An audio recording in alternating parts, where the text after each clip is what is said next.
에너지. 인간은 에너지 없이 생존할 수 없습니다. 먼 과거의 인류는 불 없이 살아갈 수 없었고, 현대의 인류는 전기 없이 살아갈 수 없죠.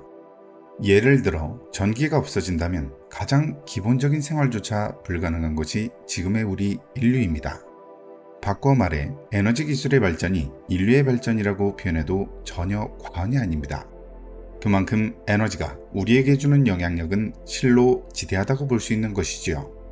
그렇기에 인류는 항상 꿈의 에너지를 꿈꿔왔습니다. 에너지 혁명이 인류의 삶을 송두리째 바꿔주리라 믿었기 때문이지요. 그런 인류의 소망을 이루어줄 새로운 에너지가 발견되었다고 하는데요. 그 주인공은 바로 인공태양입니다. 오늘은 그 내용에 대해서 한번 알아보겠습니다. 바로 가시죠.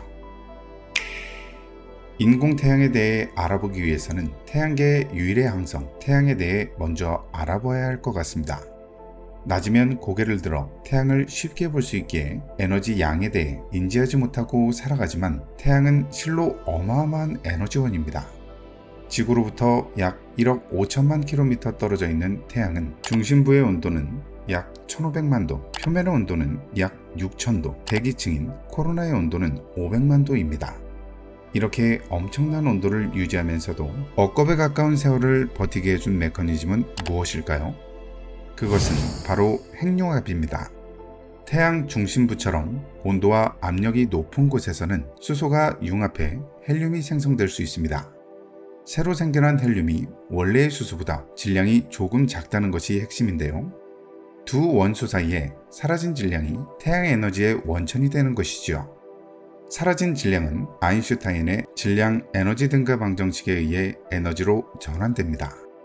과학자들의 관측 분석 결과에 의하면 태양은 1초에 6억 2천만 톤의 수소를 융합해서 6억 1600만 톤의 헬륨을 생성한다고 합니다.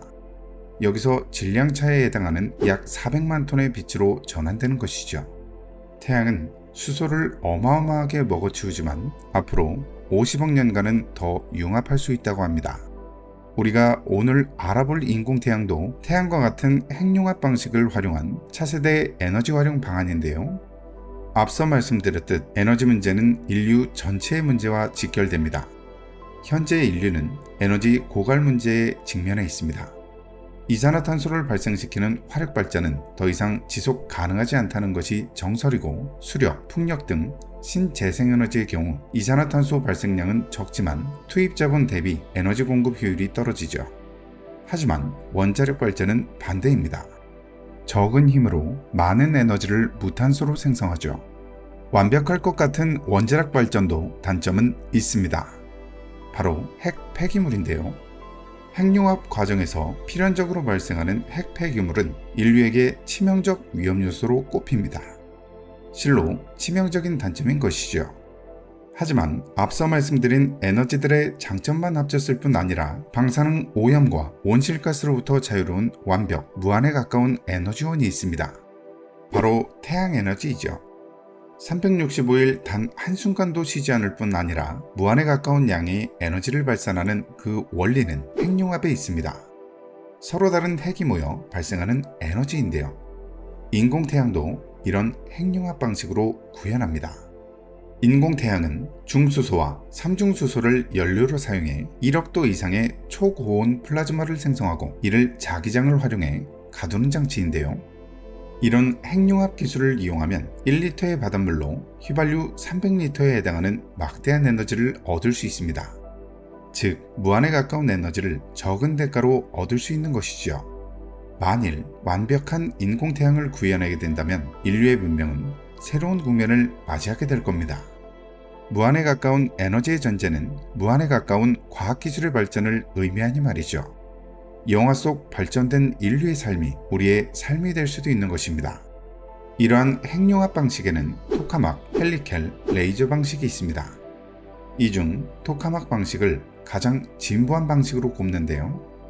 토카막 방식은 태양처럼 핵융합 반응이 일어나는 환경을 만들기 위해 초고온의 플라즈마를 자기장을 이용해 가두는 핵융합 장치를 말합니다.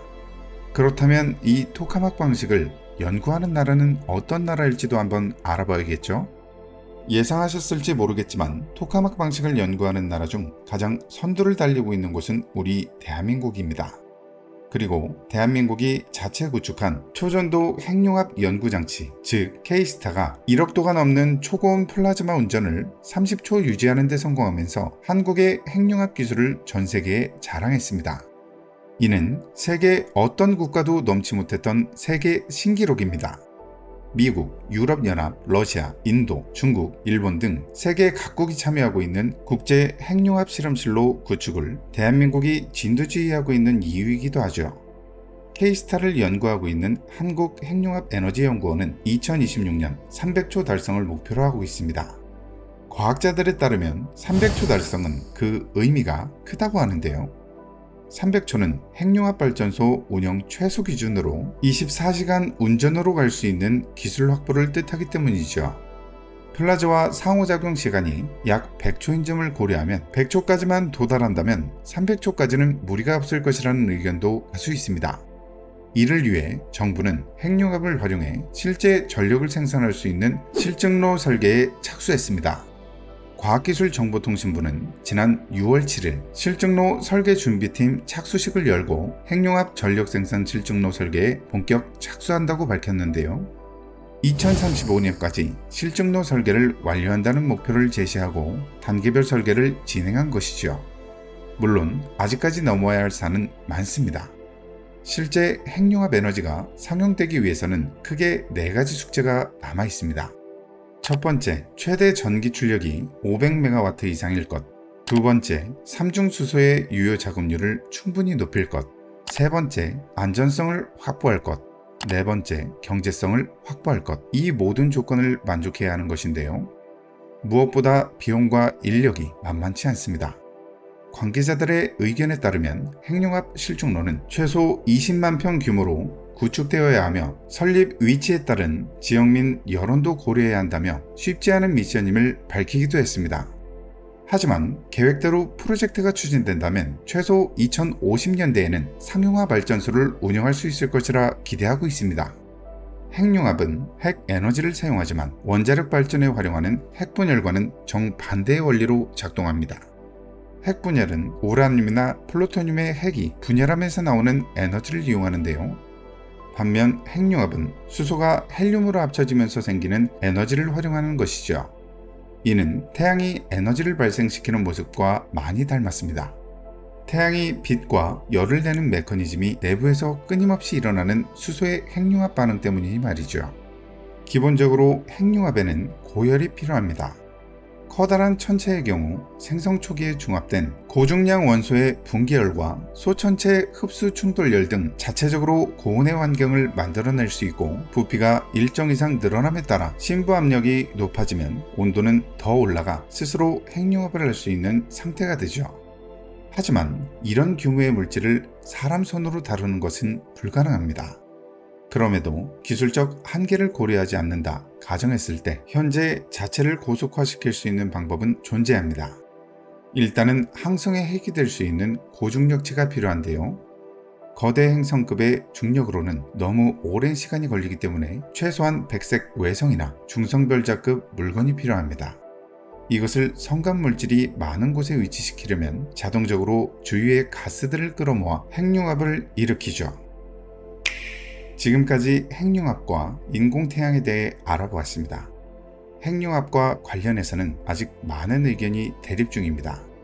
구름 뒤의 무지개와 같은 신기루라는 의견, 인류의 삶을 송두리째 바꾸어줄 게임 체인저라는 의견, 자연의 섭리를 거슬러 멸망에 이르게 할 것이라는 의견 등 다양한 의견이 대립 중인 상황이죠.